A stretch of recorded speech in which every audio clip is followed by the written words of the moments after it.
बिस्मिल्लाहिर्रहमानिर्रहीम। ऑरेंजेस का सीज़न है। आजकल ऑरेंज सस्ते भी बहुत हैं और हम जानते हैं कि ये हमारे मौसम सरमा में नज़ला, खांसी, बुखार या इम्यूनिटी बिल्ड करने के लिए विटामिन सी का ख़जाना होते हैं, जिसको हम इस्तेमाल अगर करेंगे मुख्तलिफ़ तरीक़ों से तो हम लोग अपनी हेल्थ को इम्प्रूव कर सकते हैं। मैं ये 2 किस्म के लेके आया हूँ। ये नॉर्मली माल्टे कहलाते हैं, बारीक छिलका होता है इनका। इनकी कीमत आजकल तकरीबन 100 रुपये के 3 किलो मिल रहे हैं ये, और आई थिंक के ये तकरीबन 2 दर्जन, 3 किलो में 2 दर्जन के करीब करीब होते होंगे। हम जानते हैं कि सिंध में माल्टा या मौसमी या फ्रूटर या जो भी मुख्तलिफ इस काइंड की चीज़ें ये वज़न के हिसाब से मिलती हैं, किलोग्राम के हिसाब से मिलती हैं, जबकि पंजाब में ये चीज़ें जो हैं दर्जन के हिसाब से मिलती हैं। तो ये मैं आज लेके आया मौसमी, क्योंकि हम मतलब नॉर्मल लोग जो इस्तेमाल करते हैं जूस, वो खट्टे जूस, खट्टे मौसमी का खट्टे माल्टे का जूस भी इस्तेमाल कर लेते हैं। लेकिन जो लोग खट्टा इस्तेमाल नहीं कर सकते तो वो प्योर जूस अगर पीना चाहें तो मौसमी उनके लिए बेहतरीन है। ये भी आजकल बहुत सस्ती हुई है मौसमी।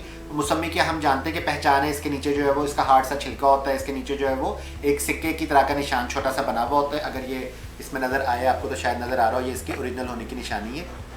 तो अब जब हम इसको हम छील नहीं सकते इसको आसानी से, तो इसको छीलने का एक प्योर निशान लगा के तरीका होता है। बहरहाल आज हम इसका जूस निकालेंगे और जूस हम फिर इस्तेमाल करके दिखाएंगे। इसके बीच में इसका जूस जब हम निकालेंगे, जूस निकालने के 3 तरीके हम आपको आज दिखाएंगे। 3 तरीक़ों से जूस निकाला जा सकता है। चौथा तरीका भी है सिंपल, अगर किसी के पास ये तीनों चीज़ें अवेलेबल नहीं हो तो वो हाथ से भी निकाल सकता है। नॉर्मली माल्टा खाना थोड़ा सा डिफ़िकल्ट होता है, मरीज़ को देना ज़रा डिफ़िकल्ट होता है, या किसी मेहमान के सामने अगर हम माल्टा रख देते हैं या मौसमी या किन्नू रख देते हैं तो थोड़ा डिफ़िकल्ट होता है। लेकिन इसके ज़रिए मैं आपको बताऊँगा कि किस तरीके से हम बआसानी 3 या 4 मुख्तलिफ़ तरीके से जूस निकाल सकते हैं और वो फिर अपने मेहमानों को सर्व कर सकते हैं। हमने सबसे पहले मौसमी को अच्छी तरह, मैंने तो खैर साबुन से धोया है, क्योंकि आजकल आपको पता है कि बाहर मौसम जो है वो नज़ला, खांसी, बुखार का है। कोई अगर जो दुकानदार है उसी को कोई प्रॉब्लम हो रहा हो तो जाहिर सी बात है फिर अच्छी बात नहीं है। हमने इसको सिंपल, हम जानते हैं कि जो जूस हमने निकालना है 3 तरीके से निकालने का, जैसे मैंने आप लोगों को बताया था। पहला तरीका तो इसका सिंपल ये है कि हम इस तरीके से इसको 2-2 हिस्सों में डिवाइड करके रख लेंगे, और अब हम इसके ज़रिए जो मैनुअल सा तरीका कहलाता है, ये इसके ज़रिए हम जो है वो जूस निकालेंगे। तो सबसे पहले हम इसको शुरू करते हैं।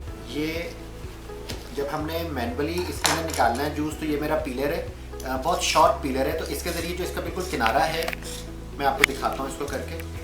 तो ये जो किनारा है इसका बिल्कुल है, इसको हम थोड़ा सा पील कर लेंगे, और ये जो निकलेगा इसका छिलका, ये देखिए दोनों साइड से आपको नज़र आएगा, कहीं पे भी इसके अंदर सफ़ेदी नहीं है। हम जानते हैं कि सफ़ेद जो कलर होता है इसके अंदर, जो ये यहाँ पे रह गया, ये बिटर टेस्ट होता है इसका, थोड़ा कड़वा सा टेस्ट होता है। जबकि ये छिलका जो है इसमें खुशबू भी इसमें होती है, और जो टेस्ट इसका है वो कड़वा भी नहीं होता। अगर ये हम इस तरीके से निकाल लेंगे तो उससे क्या होगा कि जब हम जूस इसके अंदर निकाल रहे होंगे तो हमारा जो कड़वापन है वो हमारे जूस के अंदर शामिल नहीं होगा। और ये जो हमने पील किया है इसका, उसका भी मैं फिर आपको बाद में तरीका बताऊंगा कि उसको हम कैसे इस्तेमाल करेंगे। तो फर्स्ट ऑफ ऑल हम जो है वो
निकाला है और ये जो मैनुअल मशीन होती है उसके ज़रिए, इन दोनों के कलर में आप देखें डिफरेंस आपको फील हो रहा होगा। इसका कलर इतना वाइट इसलिए है कि इसके अंदर इसका पल्प भी शामिल होता है। इसका इतना येलो कलर या ऑरेंज कलर इसलिए है कि इसके अंदर से सारा का सारा पल्प जो है वो छिलके के साथ ही रह जाता है। इस वजह से इसका कलर जो ये पीने के हिसाब से, हेल्थ के हिसाब से ज़्यादा मुफीद है ये, और ये उसकी निस्बत थोड़ा कम, लेकिन बहरहाल दोनों ओरिजिनल है। अब हम तीसरा तरीका जो है वो उसकी तरफ आते हैं, जो कि हमने ग्राइंडर के अंदर जो है वो, यानी कि जो शेक बनाने का तरीका होता है उसके ज़रिए बनाएंगे। जो अब तक हमने निकाला था उसके अंदर बीजों का इतना इशू नहीं था। जो जूसर के अंदर हमने बीज बनाया था तो उसके अंदर भी बीज जो है वो पल्प के साथ निकल जाने थे। जो इस मशीन के ज़रिए बनाया था उसके अंदर भी बीज अलग से रह जाने थे। लेकिन इस टाइम हमने जूसर जो जिसके अंदर हम लोग शेक बनाते हैं, इसके अंदर अब हम लोगों ने इसको बनाना है। तो इसके लिए अगर हम इसके अंदर बीज भी डाल देंगे तो सारे के सारे बीज मिक्स हो जाएंगे। तो इस वजह से इसमें से अब हमें इसको इस फॉर्म में काटना है, यानी कि इसके अंदर अब आप देखें कोई भी बीज आपको नज़र नहीं आएगा। अगर कोई बीज होगा तो वो हम निकाल लेंगे।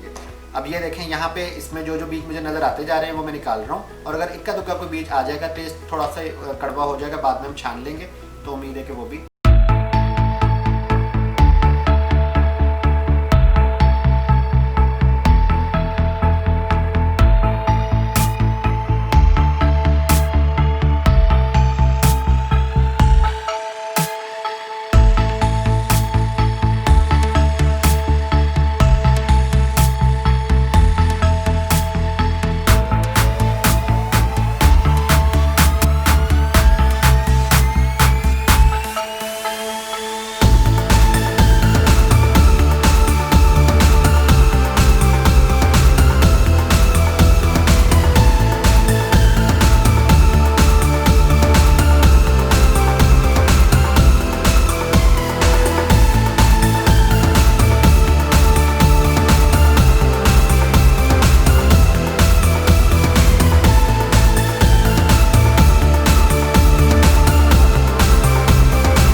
था ये भी काफ़ी थिक बना है।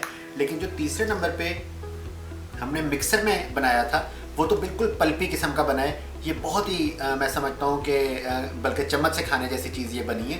तो अगर हम इसको छान के इस्तेमाल करेंगे तो ये पीने जैसा होगा, वरना ऐसे हम इसको जो है वो, बल्कि मैं इसको भी चख के देखूँ ये कैसा लग रहा है। ये भी बहुत मज़े का लग रहा है।